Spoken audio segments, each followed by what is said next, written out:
What's up, everybody? Thanks for checking out the video. I want to talk today about Luis King Kong Ortiz.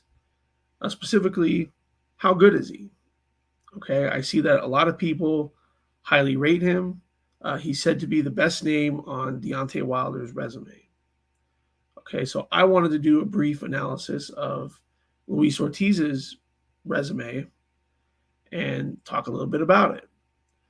So, Luis King Kong Ortiz is currently 33-3 with 28 KOs. Okay, he turned pro in 2010. Now, the very first Luis Ortiz fight that I remember watching specifically was his fight back in 2015 against a guy named Matias Ariel Vidando, who was a domestic level boxer from Argentina. Okay.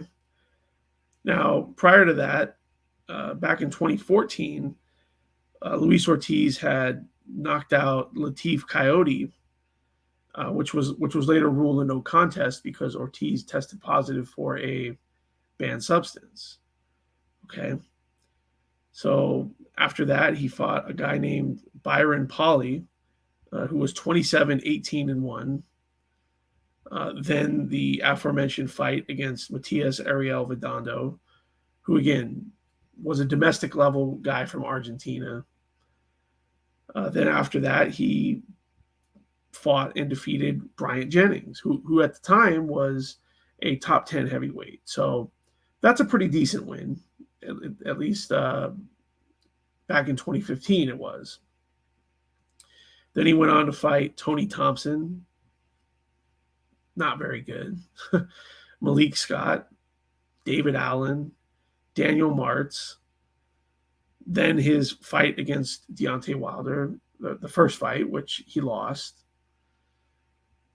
Then after that, you have Razvan Kojanu, okay, Travis Kaufman, Christian Hammer.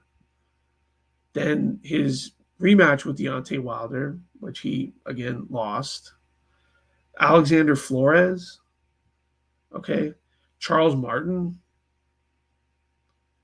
I mean, 5 years prior, Charles Martin might have been a decent win, but in 2022, Charles Martin's not a good win, okay? And then he fought September 2022 against Andy Ruiz and lost, okay? So Luis Ortiz does not have a particularly deep resume. I mean, his best win by far is against Bryant Jennings. Okay, that's a decent win, but that's what Luis Ortiz's entire resume is built on. That and having a couple of moments in his losses against Deontay Wilder. So I think Luis Ortiz is highly overrated. Okay, now he's a good boxer. He's got power, but we can only judge him based on who he's actually fought. We can't judge him based on fights that he's never had. Okay, and keep in mind that back in 2019, I have the Boxing Scene article here. Luis Ortiz turned down an initial $5 million offer to be the late replacement against Anthony Joshua when Jarrell Big Baby Miller was removed from that fight for testing positive for several banned substances. Okay. Now, at that point, his highest purse was against Deontay Wilder, and it was $500,000. And he supposedly turned down a $5 million offer. So 10 times higher than what his previous highest purse was, he turned down, asked for $10 million. Now, Andy Ruiz ended up getting $7 million. Okay. So now this article here states that Eddie Hearn was going to make a counteroffer to Luis Ortiz, presumably somewhere closer to the $7 million that Andy Ruiz ended up getting. So Luis Ortiz could have made more than 10 times his previous highest purse. And if he thought he could beat Anthony Joshua, then, well, that's just icing on the cake, right? Because he would have been the unified champion at the time. But again, he turned it down or wasn't allowed to take the fight. Now, why would he turn it down, or why would he not be allowed to take the fight against Joshua? Well, again, because he is the best name on Deontay Wilder's resume.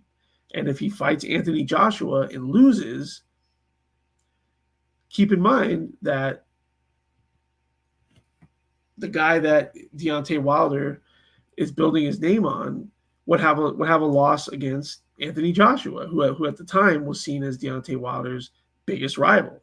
Okay, so it's just interesting how a lot of people, I think, let emotion get in the way of how they judge certain fighters. Okay, there was even a guy saying, in all sincerity, that Luis Ortiz would beat every name on would beat every name on Anthony Joshua's resume. Okay, really? Now, if we look at Anthony Joshua's resume, if we go all the way back to the Dillian White fight, does Luis Ortiz beat Dillian White? I don't know. That's a 50-50 fight. He might lose.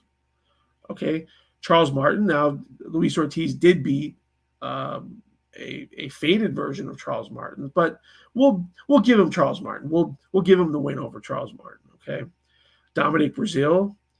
I think certainly Luis Ortiz would probably be favored against Dominic Brazil, but I don't think it's a guarantee that he wins that fight. Eric Molina, okay, I think Luis Ortiz probably beats him. Vladimir Klitschko, I think Vladimir Klitschko washes Luis Ortiz. Even an old Klitschko. Okay, Carlos Takam, I mean, it's no guarantee Luis Ortiz beats him. Joseph Parker, close fight. Alexander Povetkin. Alexander Povetkin probably knocks out Luis Ortiz. Andy Ruiz, who Joshua beat in the rematch, beat Luis Ortiz. Okay, and then we don't need to go over any of these other guys. Kubrat Pulev. Again, I don't even know if Luis Ortiz beats him, but I just wanted to put this out there. I mean, I like Luis Ortiz personally.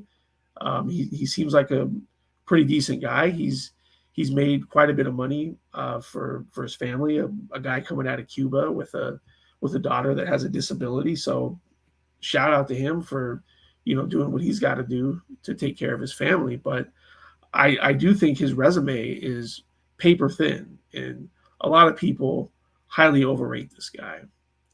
So anyways, that's what I think. Let me know what you all think. And as always, we'll see you on the next one.